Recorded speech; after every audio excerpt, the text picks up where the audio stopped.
दोस्तों, आज हम चर्चा करेंगे एनसीईआरटी सिलेबस को कैसे पढ़ाना है। देखो, हमारे देश में सबसे ज़्यादा जो स्कूल है वो स्टेट बोर्ड है और सीबीएसई है। सीबीएसई के अकॉर्डिंग ही सारे कॉम्पिटिटिव एग्ज़ाम का क्वेश्चन तैयार होता है, उसी के सिलेबस से सवाल पूछे जाते हैं। तो आपने सुना होगा एनसीईआरटी बहुत ही इम्पॉर्टेंट है। यहाँ पे मैं आपको एनसीईआरटी को लेकर के कुछ बातें शेयर करने वाला हूँ जो कि टीचर्स और ट्यूटर, होम ट्यूटर के लिए बहुत ही इम्पॉर्टेंट है। देखो, एनसीईआरटी बुक है ना, जब आपने देखा होगा, आप जब 9th 10th 8th की एनसीईआरटी की बुक खोलेंगे तो आपको वो बहुत ही इजी लगता है। और एनसीईआरटी के हर चैप्टर में क्वेश्चन बहुत ही लिमिटेड होते हैं। किसी भी एक चैप्टर के एक एक्सरसाइज में मुश्किल से 10 या 15 क्वेश्चन होते हैं जिसको आप बहुत इजीली सॉल्व कर देते हो। तो 9-10 तक तो मामला ठीक रहता है कि चलो कोई दिक्कत नहीं है, पर मैं और जो एक्सपर्ट टीचर है उनको भी कोई दिक्कत नहीं है, पर मैं उन टीचर्स की बात कर रहा हूँ जो 11th-12th के बच्चों को पढ़ा रहे हैं, खासकर फिजिक्स, केमिस्ट्री और मैथमेटिक्स तो फिर भी ठीक है, पर फिजिक्स केमिस्ट्री की बात कर रहा हूँ। देखो, जब आप पहली बार पढ़ाने जाते हो, पहली बार का मतलब अगर आपको कम एक्सपीरियंस है और आप पढ़ाने जा रहे हो कहीं, ये स्कूल हो या फिर होम ट्यूशन हो, तो आप ध्यान रखना कि आप ना डायरेक्ट एनसीईआरटी मत उठाना। अगर आपको कम एक्सपीरियंस है, 11th-12th की बात कर रहा हूँ, जैसे आप फिजिक्स उठाइए और फर्स्ट चैप्टर या सेकंड चैप्टर देखिए, एनसीईआरटी का बुक खोलिए। अगर आप नए टीचर हैं ना, तो आपको भी बहुत चीज़ें समझ में नहीं आएगी। क्यों? क्योंकि एनसीईआरटी ना बकवास नहीं करता है, वो बहुत समराइज सिलेबस है। ऐसा कह सकते हो कि कम पेजेस में, कम शब्दों में वो सारे कॉन्सेप्ट को डाल देता है। तो जब बच्चे स्टूडेंट की बात कर रहा हूँ, उन्हें तो कुछ समझ में नहीं आता है कि एनसीईआरटी में चल क्या रहा है, हो क्या रहा है। और जो नए टीचर है, अगर वो डायरेक्ट एनसीईआरटी की बुक खोलकर पढ़ाना चालू किया तो वो फंस जाएंगे। तो आपको अगर बेस्ट परफॉर्मेंस देना है तो कुछ रेफरेंस बुक आते हैं, उससे स्टार्ट करो, या फिर तुम अच्छी तैयारी करके जाओ क्लास लेने से पहले, बहुत अच्छी तैयारी करके।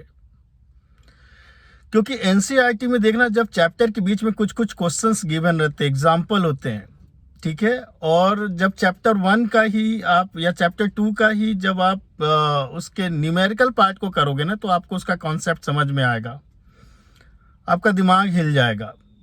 तो नए टीचर तो कई बार फंस जाते हैं। तो मैं आपसे यही कहना चाहता हूं कि जब आप स्टार्ट करो एनसीईआरटी, तो पूरी प्रिपेयर होके जाओ, पूरा यूट्यूब पे जाके पूरा चैप्टर का रिवीजन देखो, कुछ नहीं आता है तो उस पर वर्क करो, फिर जाके क्लास में एनसीईआरटी को डायरेक्ट खोल के उसको एक्सप्लेन कर सकते हो। और अगर बच्चे या स्टूडेंट्स अगर इस वीडियो को देख रहे हैं तो समझ जाइएगा कि एनसीईआरटी बिना गाइडेंस के आप नहीं कर पाओगे। एनसीईआरटी के क्वेश्चंस, एनसीईआरटी को पढ़ के आप सोच रहे हो कि चैप्टर समझ जाओगे, नहीं समझ पाओगे, क्योंकि वो किसी भी कॉन्सेप्ट को 4 या 5 लाइन में एक्सप्लेन कर देता है जो आपको समझ में नहीं आएगा। एनसीईआरटी एक्चुअली जो बुक है ना, वो टीचर्स के लिए है, एक्सपीरियंस टीचर्स के लिए है। और वो बुक जब आप पढ़ते हो ना, तो किसी के गाइडेंस में पढ़ो, जो एक्सपीरियंस टीचर है, जो उसकी एक एक लाइन को एक्सप्लेन कर सके। कई बार आप देखना कि आपके स्कूल का जो एग्ज़ाम होता है या टेस्ट होता है, तो आपको लगता है कि अरे एनसीईआरटी में तो ये था ही नहीं, ये कॉन्सेप्ट ही नहीं था। एनसीईआरटी में था वो कॉन्सेप्ट, पर वो एक लाइन में कहीं किसी कोने में लिखा हुआ था। तो एनसीईआरटी को पढ़ने के लिए आपको एक एक्सपर्ट की ज़रूरत पड़ती है, और एनसीईआरटी ना एक छोटा सा, ये समझ लो कि एक डायरेक्शन देता है कि भाई ये टॉपिक किस में है और इसको पढ़ना है। जैसे कि मैं स्यूडो फोर्स की बात करता हूँ, तो वो एक लाइन में लिख देगा कि भाई स्यूडो फोर्स ऐसा होता है, लेकिन एक लाइन में आप क्या समझोगे कि स्यूडो फोर्स क्या होता है, कहाँ यूज़ होता है, इसकी ज़रूरत क्यों है, बहुत सारी बातें होती है। तो एनसीईआरटी पढ़ाने से पहले सतर्क हो जाओ, खुद का तैयारी करके ही जाना, ठीक है। और बच्चों को मैं कहूँगा बिना गाइडेंस के आप एनसीईआरटी से मत पढ़ो, और सारे क्वेश्चन नीट का हो या फिर इंजीनियरिंग का हो, आईआईटी का एग्ज़ाम हो, वो सारे एनसीईआरटी के ही आते हैं। पर एनसीईआरटी के क्वेश्चन नहीं आएंगे सेम टू सेम। एनसीईआरटी में वो टॉपिक कहीं इंक्लूड होगा एक लाइन में, और फिर उससे रिलेटेड कुछ भी वो पूछ देते हैं। मतलब एनसीईआरटी का एक एक लाइन पढ़ो, और एक एक लाइन में जो टॉपिक का डिस्कशन है उससे एक्सप्लेन करके किसी और बुक से पढ़ सकते हो, जिसमें अच्छी तरह से ज़्यादा से ज़्यादा डायग्राम के साथ सिंपल लैंग्वेज में एक्सप्लेन किया गया है। तो मैंने सोचा आपको बता दूं, और नए टीचर्स के लिए, नए ट्यूटर्स के लिए ये बहुत ज़रूरी है। टीचर्स जो स्कूल में पढ़ाते हैं वो तो ऑलरेडी एक्सपीरियंस्ड होते हैं या वो तैयार होके जाते हैं, पर ट्यूटर जो होता है उससे लगता है कि अरे चलो यार पढ़ा दूंगा, बच्चे को सिंगल पढ़ाना है। नहीं, आप अच्छी तैयारी करके जाओ, नहीं तो आप फंस जाओगे। और अगर मान लो कुछ ऐसा सिचुएशन आ जाता है कि बच्चा एनसीईआरटी का कोई क्वेश्चन पूछ देता है, या कुछ चीज़ अचानक से एक ऐसा चैप्टर का डिमांड कर देता है कि आप उसके लिए तैयार नहीं थे, इस सिचुएशन में आप क्या करोगे? इस सिचुएशन में आपको टॉपिक को डाइवर्ट करना पड़ेगा, बच्चे को बताना पड़ेगा कि बेटा आज इसको रहने दो, अभी पहले हम थोड़ा ये पीछे के चैप्टर कर ले, कुछ भी बोल के उस समय उस टॉपिक को टाल दो, बिना तैयारी के अगर तुम गए हो तो। इससे अगर तुम बिना तैयारी के जाओगे तो आप फंस जाओगे, और हो सकता है वो क्लास आपका छूट जाए। तो इस चीज़ का आप ध्यान रखो।